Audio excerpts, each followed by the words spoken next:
She's awesome to have you at the booth. It's also awesome that we are having this conversation for the second time. Yes. It's always fun to have a chat with you. How's it going? It's amazing. I think I had a great energetic day so far. So very excited, and to meet other designers, to hear from other design leaders, to hear about the craft, to hear about where the industry is going, to also listen to the audience.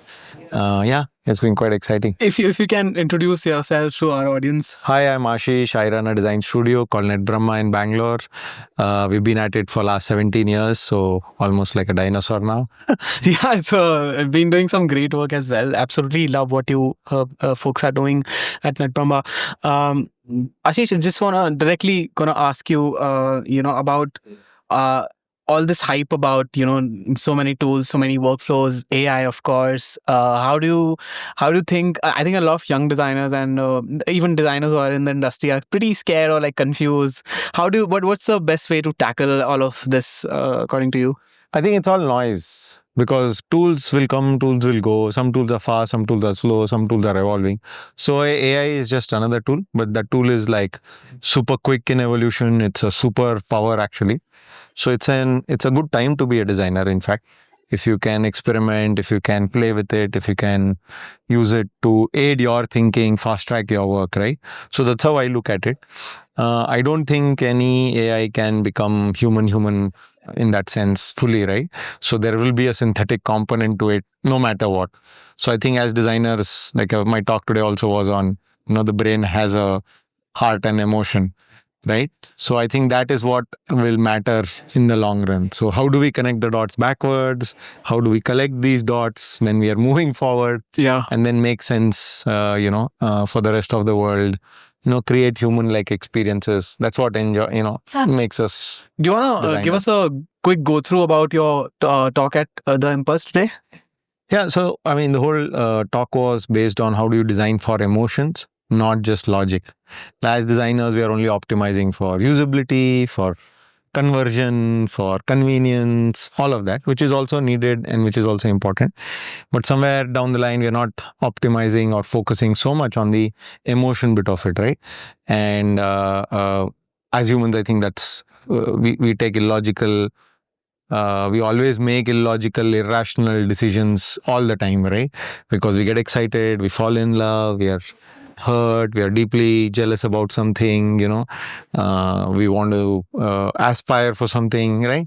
Now, all these emotions are, usually gate kept or packed and kept aside and never bought into full utilization as a kit for a designer or as a designer, right?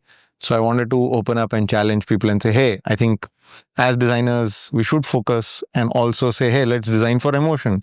The goal is to make somebody confident. The goal is to make somebody happy. The goal is to make, a feeling that we want to evoke.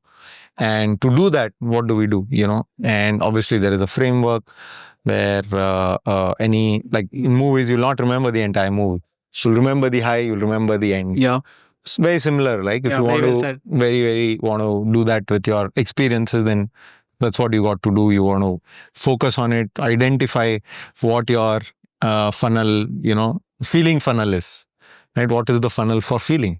And then design it, because we only used empathy maps and journey maps, and which has 2-3 emotions, right?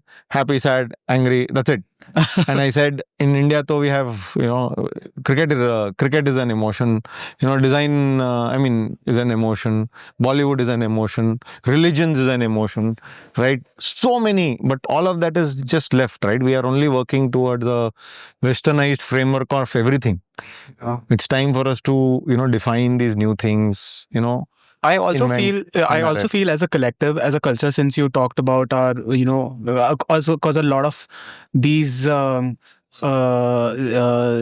methods are westernized, and I think I genuinely feel that we are still in a very early stage as India as a design, like a nation who's doing good around design. And I think it's also high time where we kind of create these dialogues to kind of create something of our own. What are your thoughts on it? How are you trying as an org, as an individual, as a designer, how are you trying to put the work? I actually believe we have some great super talent, amazing design talent in India. right? It's just that we haven't done enough marketing around it or positioning around it to the rest of the world. And then we keep getting our own recycled thoughts back to us in a new shape, form, size, right? So I think that's something that we want to completely sort of change and relook at it, right? And one of my talks on design up, and it ended with a very Sanskrit quote which said, you become what you believe in Sanskrit, right? So a lot of these nuggets are already there with us. A lot of these frameworks are available with us. I think we just have to explore them. You just have to harmonize them with the work that we do, and then sort of go about it. Also validate our own hypothesis. If this is a framework for this kind of work, then what is the outcome? And then, keep improving that. So I think as an organization, as NetBramha, we continue to do that in every project, in every phase as we sort of evolve over these many years. And I've seen some really amazing work in India as well, be it type design, be it brand, be it product design, be it some amazing motion, like really, really amazing, right? So I think there is enough and more than enough talent, right? I think it's a great decade that, we will be sort of really, really looking forward to from India for the rest of the world. Yeah, I agree with that. Very well said, Ashish. I mean, I'm sure you've been into spaces, you've been into amazing rooms with like leaders like yourself. What has been like, maybe if you want to share, maybe probably the best advice that you've received that you would like to share? I think the more and more leaders I meet, I think everybody has told they don't know everything. And that to me has been the most honest, very authentic sharing, right? Because as leaders, a lot of people expect everybody to know everything, right? Be it AI, be it managing teams, be it managing projects, predicting the future. And the good thing is they've also said, we will try ABC and then, keep pivoting if it doesn't work, right? So the best advice is saying, yeah, you don't know everything, but if you have a method to figuring it out, I think that is the superpower the leaders bring to the table, right? Ability to bring clarity without knowing, in the beginning at least, how to get there, right? And they eventually figure out. It's like jumping off and then finding the parachute. I love that advice. Actually, to end this conversation, I'd like to ask you, like, as a founder, as someone who's been, who has worked on projects that has been really important for the Indian ecosystem, like for huge brands, which is touched by millions. What do you absolutely love about your job?